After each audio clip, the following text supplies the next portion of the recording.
안녕하십니까. 실천신학 강사 송성규 목사입니다. 오늘 목회학 세 번째 강의 또 진행하겠습니다.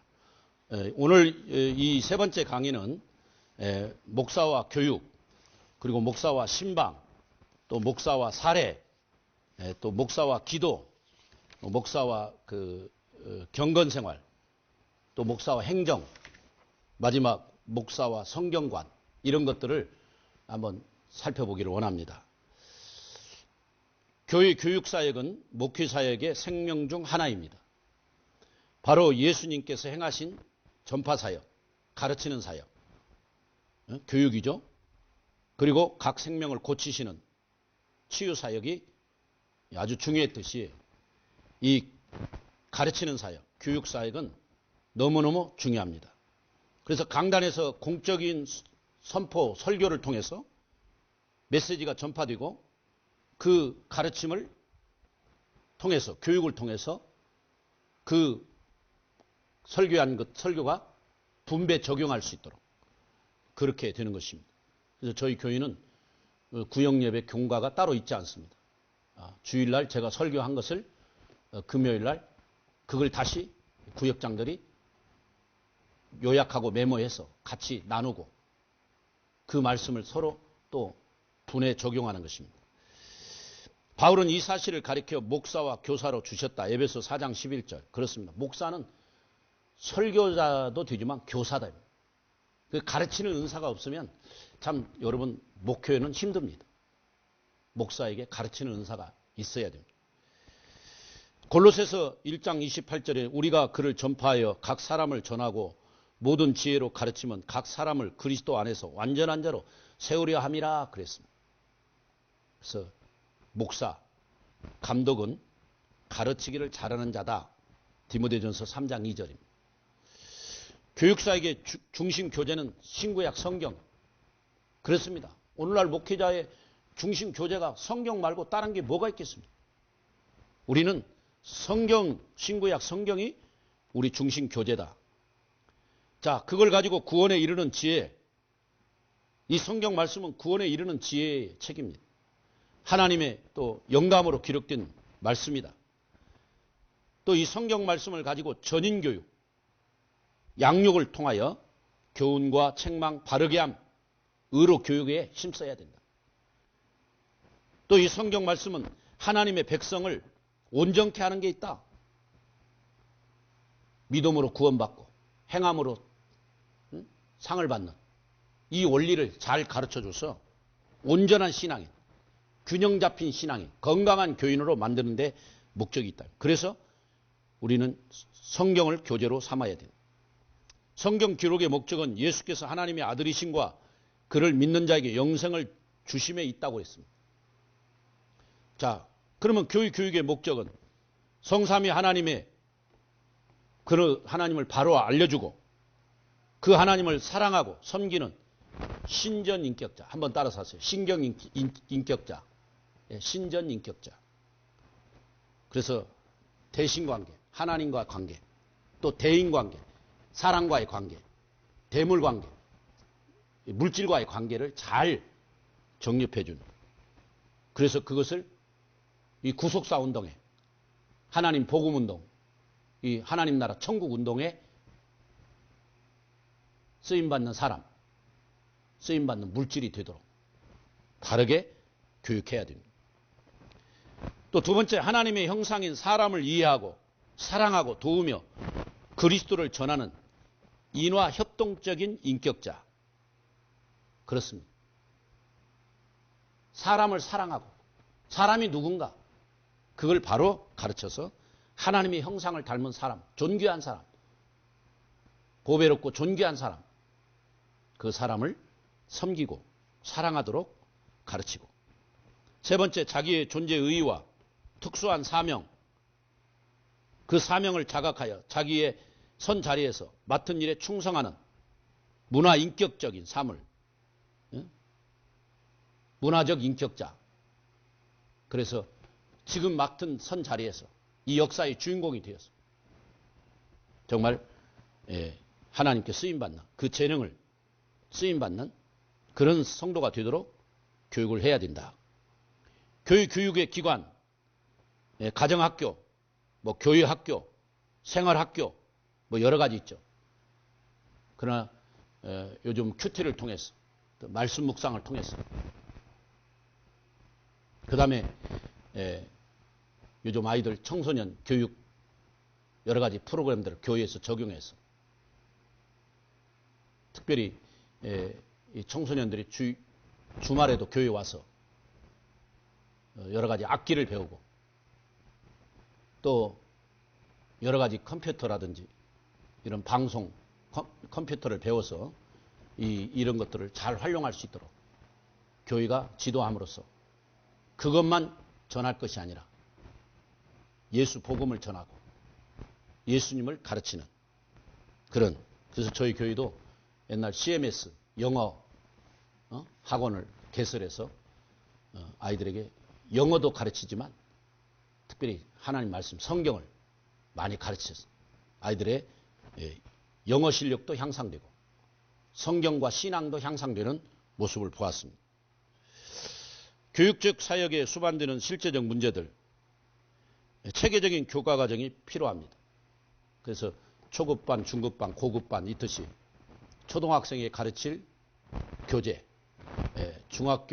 중학생들이 가르칠 교재, 고등학생이 가르칠 교재, 이렇게 처음 온 새신자, 또 초급반, 중급반, 고급반, 사역자들 이렇게 진행되는. 그래서 KDM 제자훈련 교재는 성도들을 갖다가 초급반부터 사역자들 반까지 잘 교육하도록 단계별로 잘 되어 있습니다. 또 이 반복학습, KDM 제자훈련의 특징은 반복학습.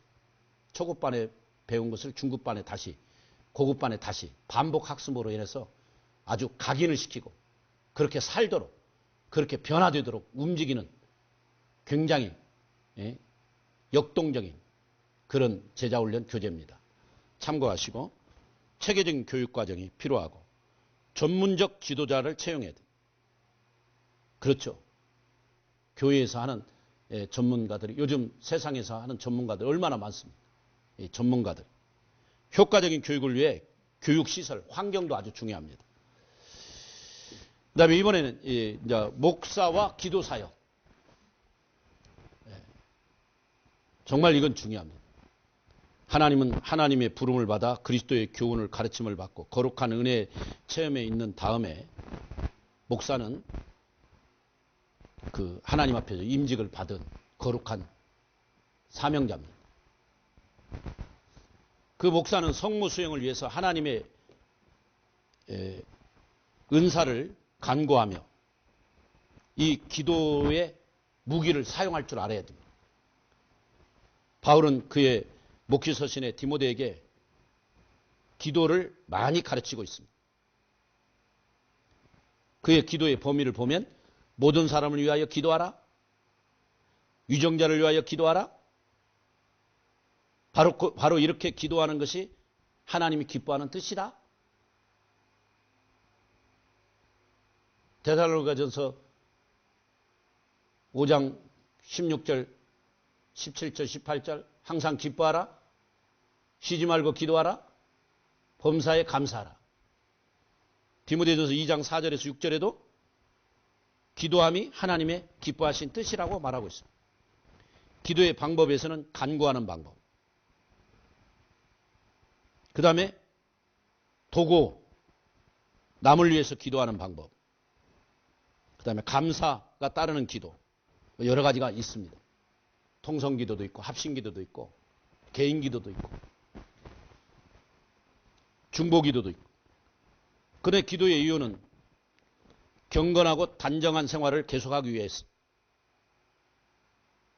하나님과 바른 관계를 유지하고 하나님과 늘 교제하고 교통하기 위해서 그런 영적 생활을 위해서 기도를 해야 되고 고요하고 평안한 생활을 위해서 자신과 가정과 교회, 이웃, 사회, 국가의 평온을 유지하기 위해서 기도해야 되고 제물로서 합당하기 때문에 기도해야 되고 그것은 목사 자신이 받은 전문적인 사명이기 때문에 강단 사역을 위하여 기도하고 그의 나라와 그의 의를 위하여 기도하고 교회 부흥을 위해서 기도하고 세계 선교를 위해서 기도하고 그렇게 기도를 여러 가지로 해야 된다. 기도의 실제는 규칙적으로 정해놓고 기도하고 불규칙적으로 기도하고 무시로 기도하고 특별히 자신의 영혼의 성결을 위하여 기도하고 자신의 성화를 위해서 목회자 자신의 성화를 위해서 남의 영혼을 위해서 강단 사역을 위하여 그의 나라와 그의 의를 위하여 하나님 나라 천국 복음이 땅끝까지 증거되기 위해서 기도해야 돼. 주일 공예배 그 목회자의 기도는 먼저 하나님께 영광 돌리고 그 다음에 감사하고 자복하고 간구하고 하나님의 약속의 근거에 그 구원의 은혜의 근거에서 간구하고 그 타인을 위해 기도하고 또 하나님께 영광 돌리는 순으로 기도가 진행돼야 돼요. 기도의 준비는 목사가 친히 하되 주일 설교를 준비하듯 공기도 내용을 준비하여 주께 아뢰어라. 기도 시간은 공예배 때 목회의 기도와 설교 후의 기도는 간결하고 중심을 잡는 기도를 해야 돼요. 그래서 될 수 있으면 공기도는 3시간 아니 3시간이 아니라 죄송합니다. 3분을 넘기면 안 됩니다. 그 기도 시간에 창세기부터 계시록까지 그렇게 하지 마시고 그 예배에 합당한 것만 간결하게 중심을 잡은 기도를 해야 됩니다. 종합적인 결론은 목사의 기도 사역은 바로 주님 자신의 지상 명령입니다. 또 목사의 기도 사역은 바로 제물로서 가치가 있고 목사의 기도 사역은 영역 배양의 첩경이고 목사의 기도 사역은 성모 수행의 기본 관건이고 목사의 기도 사역은 대도 사역이고 목사의 기도 사역은 목사의 승리 비결이고 목사의 기도 사역은 계시의 비밀을 여는 열쇠예요. 할렐루야. 그래서 정말 목회자는 기도를 소홀히 하면 안 돼요. 참된 목회자는 기도해야 됩니다. 사실 예수님은 기도 안 해도 되는 분입니다. 그런데도 예수님은 친히 기도했습니다. 예수님이 기도한 거 성경에 제가 보니까 5가지입니다. 새벽 기도하셨습니다. 밤이 맞도록 철야 기도했습니다. 금식 기도했습니다. 40일 금식 기도. 그리고 겟세마네 동산에서 힘쓰고 애쓴 기도를 했습니다. 그 다음에 새벽 기도, 철야 기도, 금식 기도, 힘쓰고 애쓴 기도, 마지막 산 기도. 산에 주로 가셔서 틈만 나면 습관을 쫓아 감람산에 가서 산 기도. 기도하지 안 해도 될 예수님은 이렇게 매일 기도 생활을 하고 새벽 미명에 기도하고 산에 가서 기도하고 습관을 쫓아 기도하고 땀방울이 핏방울이 뒤도록 그렇게 힘쓰고 애쓰고 기도했어요. 오늘 우리가 목회자라면 정말 목회자의 길을 가는 우리 학생들이라면 기도하지 않고는 못 갑니다. 기도의 사명. 날마다 기도하기를 힘쓰시고 정말 기도의 승리자가 되었어요. 그렇게 될 때 참된 목회자가 될 수 있고 교회가 건강하고 교회는 부흥하고 그래서 초대교회 사도들이 우리가 말씀 전하는 일과 기도하는 일에 전무하자. 아멘. 목회자는 말씀 전하는 일을 생명으로 알고 기도하는 기도로 영혼을 돌보는 거죠. 기도로 영혼을 신방하고 기도로 영혼들을 보호하는 거죠. 우리가 어떻게 악한 마귀 사탄 세력들로부터 우리 양떼를 보호하겠습니까? 그건 기도밖에 없는 거예요. 기도를 해줌으로 인해서 악한 마귀가 물러가고 성령의 은혜가 우리 성도님들에게 우리 양떼들에게 은혜가 임하는 줄로 믿습니다. 그래서 기도가 중요하다. 그래서 옛날 부흥 강사 이성복 목사님은 목회자는 하루에 7시간 기도하라. 7시간은 기도해라. 늘 강조했습니다. 저도 그 말씀을 따라 한번 해보려고 하는데 그게 쉽지 않습니다. 제가 볼 때는 목회자가 그래도 시간에 11조. 하루 24시간이니까 한 하루에 3시간 정도는 기도로 매달려야 되지 않겠어요? 아멘? 7시간은 좀 못하더라도 3시간 정도. 매일 기도한다면 저는 그런 분은 그래도 기본을 할 수 있다고 봅니다. 오늘 젊은 목회자, 신학생들이 너무 기도를 안 하고 있다. 안타까운. 한국 교회가 왜 내리막길을 걷고 있는지 아세요? 기도가 부족하기 때문에. 제가 신학교 다닐 때 그때는요. 삼각산 기도원, 삼각산에 올라가면 어마어마하게 산골짜기에서 기도했습니다. 오살리 기도원에 가면 앉을 자리가 없이 그렇게 기도하는 사람이 많았습니다. 지금요. 삼각산 골짜기 기도는 없어졌습니다. 국립공원 생겨가지고 통제하면서부터 없어져 버렸습니다. 오살리 기도원 기도 인원이 너무너무 줄어들었습니다. 그래서 우리 목회자의 가장 생명은 기도다. 한국교회가 지금 이렇게 내리막길을 가고 있는 것은 물론 성도들의 기도가 부족한 것도 중요하지만 우리 목회자들의 기도가 너무 지금 적고 약해지고 있다는 거 뭐 명심하시고 오늘 목회학을 배우는 우리 학생 여러분들이 정말 기도에 무릎을 꿇고 하루에 7시간 기도 그게 안 되면 정말 시간에 11조를 들여서 하루에 3시간 이상은 꼭 기도하는 기도의 그런 용사들이 되기를 주의 이름으로 축원합니다. 그 다음에 목사와 기도 사역은 중요합니다. 이제는 또 목사와 신방 사역에 대해서 또 살펴봅니다. 목사의 신방은 너무너무 중요하죠. 그래서 이 목사의 신방 사역은 여러 가지가 포함되어 있는데 이 상담과 이 신방은 같이 병행될 수가 있습니다. 그래서 상담학은 나중에 또 강사님을 통해서 아주 훌륭한 강사님이 상담학을 가르쳐 주실 것입니다. 그러나 신방은 상담과 사실상 이렇게 분리할 수 없다. 신방을 통해서 성도들을 문제를 해결해 주고 그 성도들의 기도 제목을 받아서 목사가 강단에서 목회자가 늘 그 가정을 위해 그 양떼들을 위해 기도하고 그렇게 사역하는 것이 중요하다. 그래서 저는 일부러도 이렇게 가게를 하는 업종의 그런 집사님 집을 지나가다가도 그냥 들어갑니다. 지나가다가 집사님 생각나서 들어왔다고. 그래서 차 한 잔 달라고 해가지고 차 한 잔 먹으면 이렇게 서로 차 한 잔을 통해서 대화를 하면서 신방을 하고 기도를 해주면 교인들이 좋아라 합니다. 양떼들이 좋아라 합니다.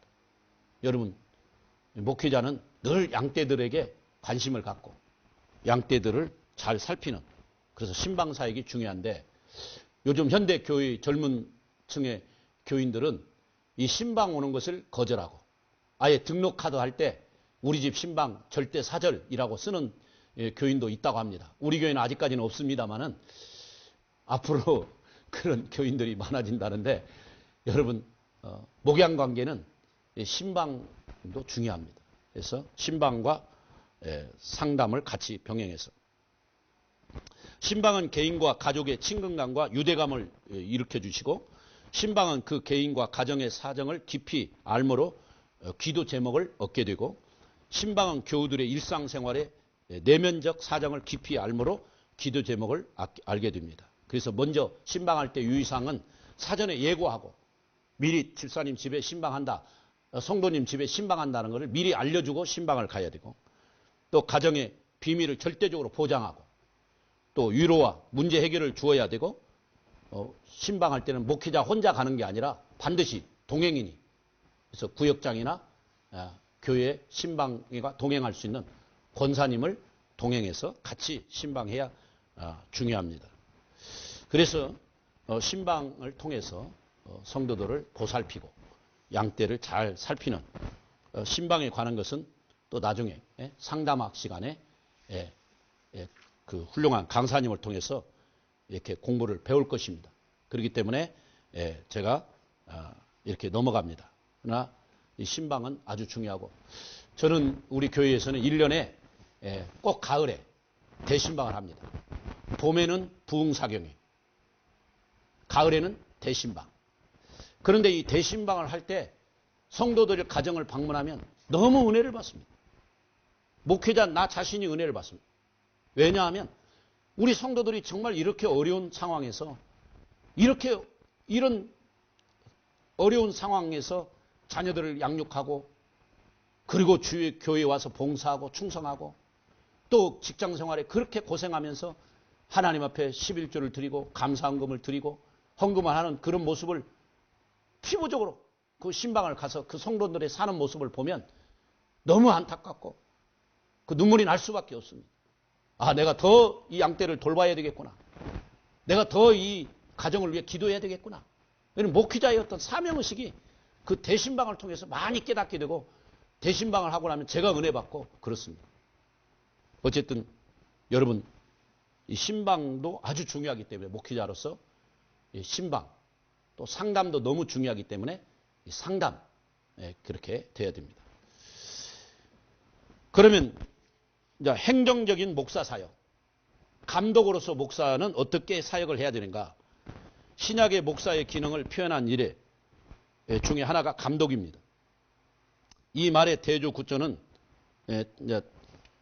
장로, 그래서 교회에는 장로, 가르치는 장로와 이렇게 다스리는 장로로 구분을 합니다. 어쨌든 이 감독은 장로도 되지만 목사가 감독이라고 합니다. 그래서 감리교에서는 총회장을 감독이라고 하죠. 행정관입니다. 자, 총체적 책임자로서 감독. 목사는 우리 목장의 우리 교회의 전체적인 감독관이다. 재정관리인으로서 재직회장이고 전 교인의 교중의 의결기관인 공동회장이고 입법, 사법, 행정의 심의기관으로서 당회 회장이 되는 겁니다. 그래서 모든 책임은 교회에 있는 모든 책임은 이 목회자가 지는 것입니다. 목회자에게 책임이 있는 것입니다. 그래서 총체적인 책임자로서 감독. 또 교회 기구 조직자로서 감독. 교회는 공동체 모임입니다. 공동체로서 교회는 그리스도의 몸을 세우는 공동 목표를 추구하고 있습니다. 여기에 수반되는 요긴한 목사의 업무는 기구 조직입니다. 바울은 몸의 많은 지체로서 유기체로서 교회 운동을 설명했습니다. 그래서 그 교회에 중요한 역할을 하는 목사가 감독자가 되어서 모든 성도들이 유기체가 되고 같이 연합해서 지체가 되어서 함께 교회를 세워나갔습니다. 초대 예루살렘 교회 사도들은 말씀과 기도에 전무했고 집사님들이 봉사하는 일과 섬기는 일을 전무했습니다. 이와 같이 오늘 교회 목회자는 말씀과 기도에 전무하면서 교회 집사들이 섬기는 일에 봉사하는 일에 수종 들도록 잘 가르치고 지도할 책임이 있는 것입니다. 이걸 잘 조절해 주는 것이 목회자의 책임입니다. 그 다음에 교회 행정가로서의 목사. 목사는 교회 행정가로서 교회의 일지를 기록하고 예배 일지를 기록하고 또 그 세례 일지라든지 학습 일지 여러 가지 교회가 생명력 있고 생산성이 있고 지속적으로 교회 운동이 잘 부흥되고 잘 진행될 수 있도록 이렇게 행정 기능자로서 목사가 그 일들을 잘 소화해내야 됩니다. 그리고 반드시 당회록이나 공동이나 재직회의를 할 때 회의록을 기록해서 행정적인 것이 차질이 없도록. 그런데 우리 동기 목사님들 중에 보면 이 행정 부분이 안 돼가지고 나중에 교회가 오해를 사고 이런 행정 관리를 잘못해서 교회가 분열되고 쪼개지는 이런 교회들을 보았습니다. 정말 여러분 행정가로서 목회자도 중요하다. 꼭 해주시고 재정관리로서 목사. 목사는 교회 행정 관리의 책임자이고 재정을 잘 관리할 책임도 목사에게 있습니다. 그래서 재정 장로와 재정 집사를 세우고 재정 업무를 잘 관장하는 일에 목사가 관여해서 총 책임자로서 모든 것을 사인하고 서명했을 때 신종을 기해야 됩니다. 목사는 교회 재정 관계의 기구인 재직회 회장이기 때문에 교회 재정을 잘 관리해서 하나님의 뜻에 하나님 나라의 목적에 아름답게 쓰여지도록, 여러분 성도들의 헌금이 그냥 헌금이 아닙니다. 새벽부터 밤늦게까지 그 전철에서 시달리면서 그 남대문에서 동대문에서 그 여러분 주변의 시장에서 직장에서 생활터전에서 그 하나님께 드린 예물이 헌금입니다. 그걸 하나님 뜻에 하나님 영광을 위해서 사용해야지 다른 것에 잘못된 사용을 하게 되면 안 되는 것입니다. 교회 재정의 근원자는 하나님 자신입니다. 11조는 축복의 상징이고 경의의 표현입니다. 특별 연보, 주정에 얽매이지 않는 연보, 늘 감사하는 예보, 은혜로 여기는 연보, 교제를 나타내는 연보, 섬김을 나타내는 연보, 또 박애를 나타내는 연보, 구제를 나타내는 연보, 이런 연보들을 잘 교회가 관리해서 이렇게 활용해야 됩니다. 그래서 교회 공금은 변리할 수가 없습니다. 교회 재정은 균형을 유지해야 되고 교회 공금을 사용하는 결과를 분명하게, 투명하게 해서 이게 교회가 혼란하지 않도록 행정관리를 잘해야 됩니다. 아멘입니까? 그래서 목사는 세 가지를 조심하라고 늘 말하잖아요. 목회자는 여자 조심해야 됩니다. 돈 조심하고 그 다음에 명예. 이 명예에 이렇게 사람이 눈이 높아버리면 아무것도 안 보입니다. 그래서 우리 명예 조심하고 여자 조심하고 돈 조심해. 그 대신 그 돈이 잘 하나님 나라 영광을 위해서 교회 부흥을 위해서 사용되도록 재정관리도 잘해야 되는 것입니다. 자, 그럼 목사와 사례 문제는 심은 대로 거두는 자유사역의 원리를 취하라. 갈라디아서 6장 7절에 모든 것에 감사하는 원리를 출발하고 자적의 원리에서 움직여야 돼. 생산성 있는 추수 원리를 개발하고 주를 위하여 먹고 마시는 원리에서 창념하고 항상 재물을 상대하는 마음을 견지하며 하나님 말씀, 하나님 영광을 위해서 재물을 사용하고 말씀을 주식으로 삼는 원리주의에 확신하고, 저는 개척에서 지금까지 사례 문제로 교인들과 재정부와 한 번도 이렇게 의견을 달리해 본 적이 없습니다. 저희 교회는 재정팀들이 목사님 사례를 더 올리려고 하고 저는 자꾸만 내리려고 서로 양보하기 때문에 뭐 다툴 일이 없죠. 제 좌우명이 아사주생. 내가 죽으면 주님이 산다. 아사교생. 내가 죽으면 교회가 산다. 그 원리로 가기 때문에 어느 때는 좀 친구 목사와 비교할 때 조금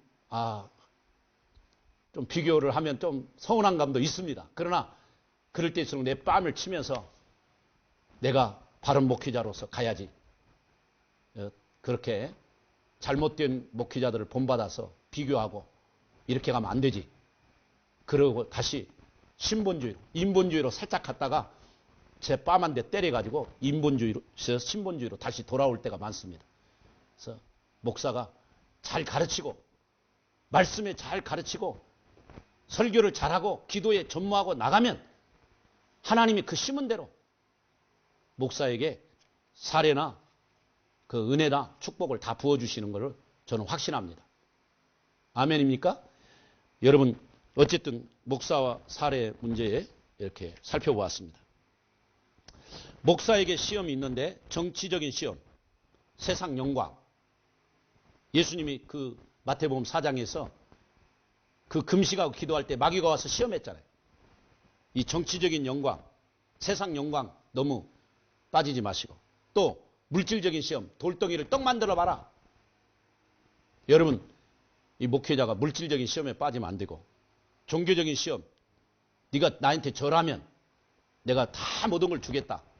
이름 천하 만물 세상이 다 하나님 것인데 이 마귀가 거짓으로 와서 자기 것이냐, 자기에게 절하면 모든 걸 주겠다고 하는 일은 여러분 거기에 속지 마시고 정치적인 시험도 이겨내시고 물질적 시험도 이겨내시고 종교적 시험도 이겨내시고 이겨낼 수 있는 비결은 오직 성경 하나님 말씀밖에 없다는 걸 믿으시기 바랍니다.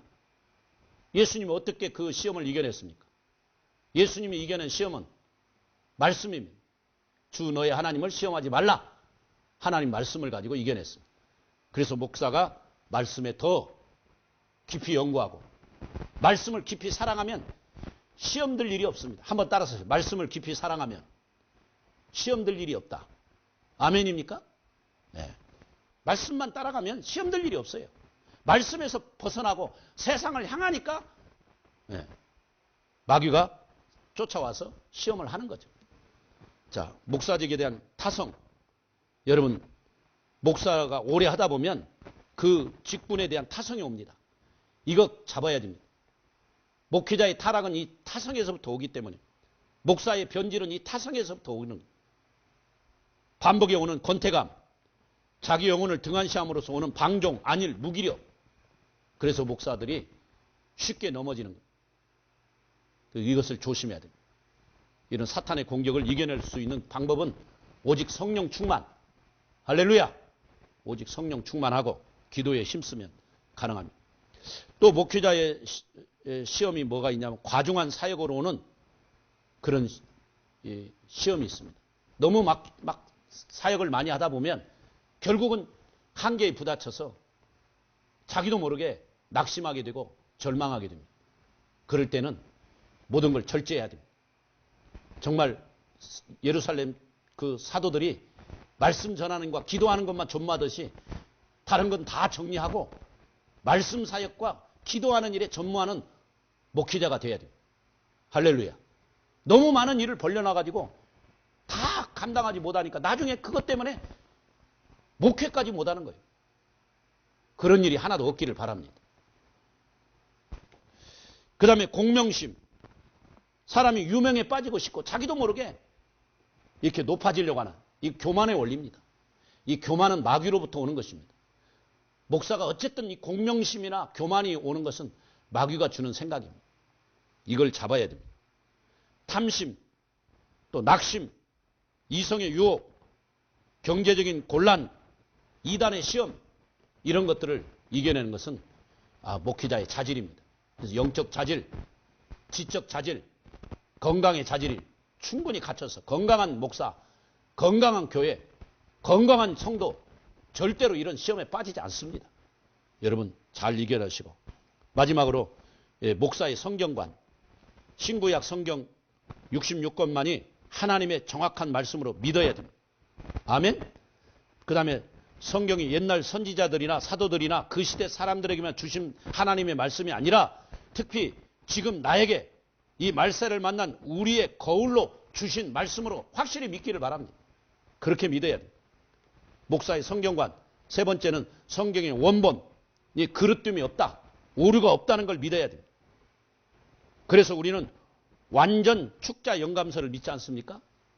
이것은 아마 여러분 조직신학에서 공부했을 걸로 믿습니다. 완전 축자 영감서. 그 다음에 많은 사본들로 말미암아 엄격한 전사를 받았다. 사본과 사본 사이에 있는 사소한 차이점 등 여기 해결하기 어려운 것은 사본상의 차이점 혹은 논쟁점이고 그 성경 자체는 그릇됨이 없음을 믿기를 바랍니다. 그 다음에 성경이 신앙과 행위의 유일무이한 최종의 권위요 법칙임을 믿어야 됩니다. 아멘? 성경이 신앙과 행위의 유일무이한 최종의 권위요 법칙이다. 그 다음에 성경을 해석할 무한 법칙은 오직 성경 그 자체임을 믿어야 됩니다. 그래서 성경을 해석함에 있어서 내 관점이나 내 주관보다 성경이 성경을 어떻게 말하는가 그걸 하고 성경을 보고 성경을 연구하고 또 모든 종교적 논쟁을 결정하고 또 학자들의 의견과 인간의 교훈과 개인의 정신 문제를 감독하고 판단하시는 최고의 심판자로 성령 안에서 말씀하시는 성경 외에는 아무것도 없음을 우리는 믿어야 돼요. 할렐루야. 성경만이 모든 것을 해결해 줍니다. 그래서 목회자는 성경을 많이 연구하고 성경에 깊이 빠져야 돼요. 그래서 하루에 목회자는 성경을 최소한 30장 이상 읽고 해야 됩니다. 근데 목회자의 약점이 뭐냐면 성경을 읽다 보면 이걸 가지고 어떻게 설교할 것인가? 그런 게 또 떠오릅니다. 그건 마귀가 주는 큰 시험입니다. 이것을 가지고 어떻게 설교할 것인가가 중요한 게 아니라 지금 이 말씀이 나에게 무슨 말씀을 하시는가?